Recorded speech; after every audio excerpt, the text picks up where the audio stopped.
Greetings.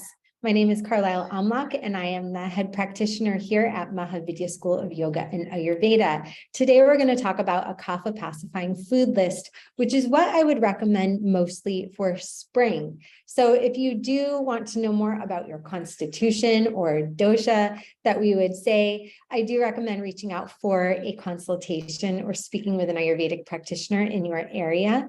And what we're going to utilize the concept of kapha pacifying food, as I mentioned, is for our spring regimen.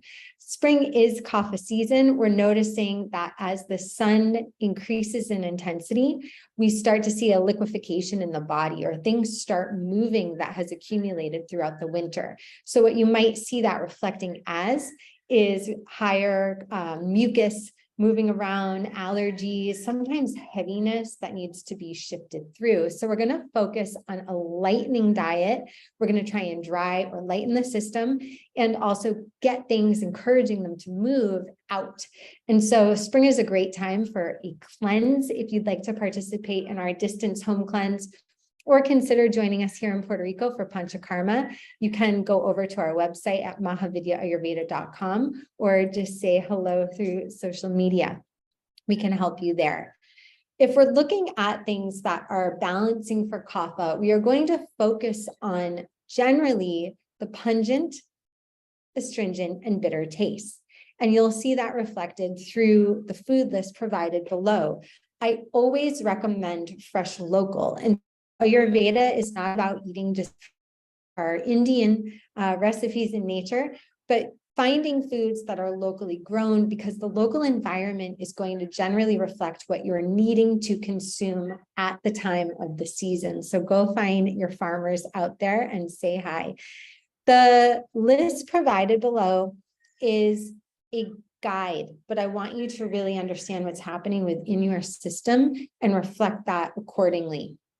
Over the winter time, we like to increase the heaviness to create strength and immunity, but sometimes we'll see that pouring over into imbalance in the spring season. And so if you are feeling overly heavy, or you do notice that you suffer from heightened allergies, cleansing would be recommended. Otherwise, the fruits you can look for are going to be a little bit more pungent, astringent, and bitter in taste. We want to cut back slightly on overly sweet fruits, but apples, cherries, dry figs, grapes, lemons, limes, peaches, pears, prunes, raisins, and strawberries are recommended in moderation. And again, kind of go with the season and see what you can find available. But spring vegetables are very exciting, especially for the spring gardener. You will find asparagus, beets, greens do really well early in the spring season. I like to seek out, when I'm up in the States, dandelion greens and some of the weeds that are the first ones coming up and showing through. Broccoli, cabbage, carrots, cauliflower, celery, corn, eggplant, green beans, onions, peas, peppers, white potatoes, spinach, sprouts, and we can't forget radishes. And turnips are some of my favorite spring vegetables.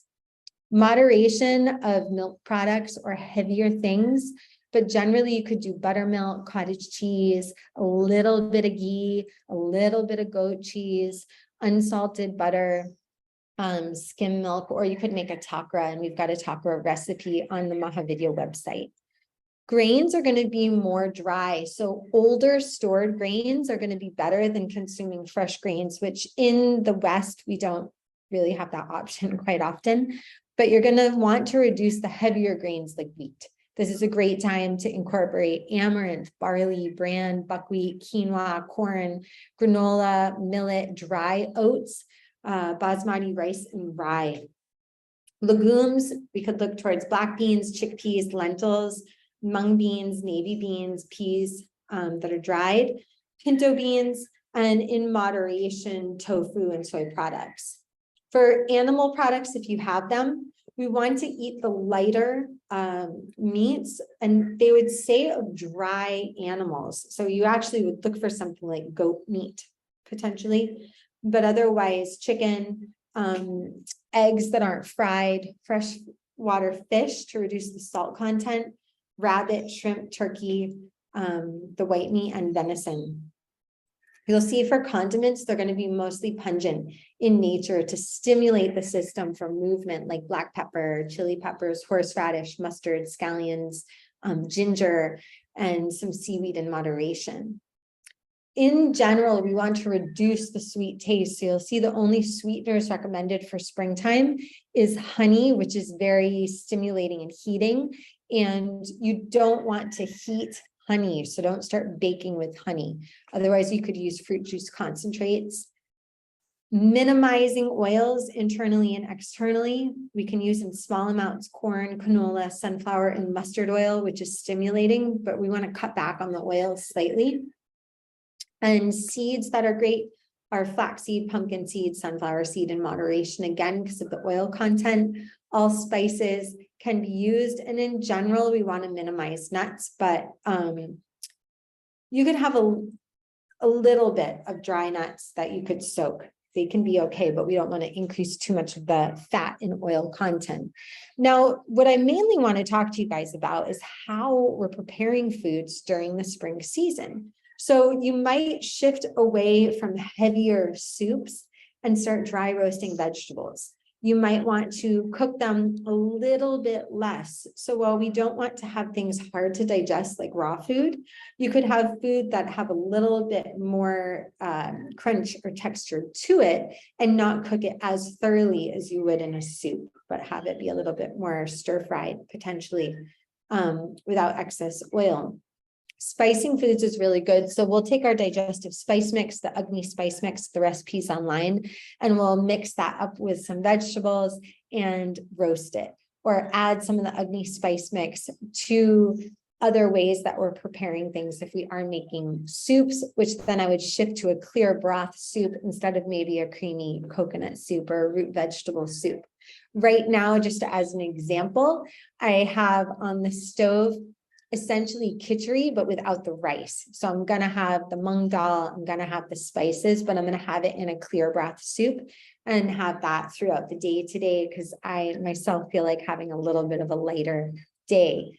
The spring season is going to shift dramatically depending on where you are in the States. So it's really dry here, actually, still in Puerto Rico. We notice in about a month from now, we start to get some rain. So you need to see where you're at. Ayurveda is not a one size fits all presentation.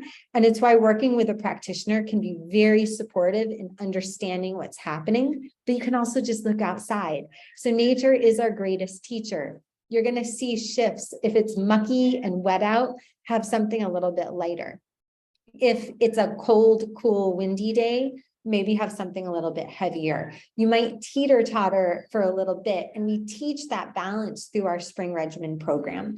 So if you're interested in learning more about the spring season, you can sign up for our spring Ruticharya program. We give you all the tips. We also support people through distance cleanses. So reach out to us if you need support, and otherwise start playing with these concepts. Again, get out to your local farmers, sign up for a spring and summer CSA.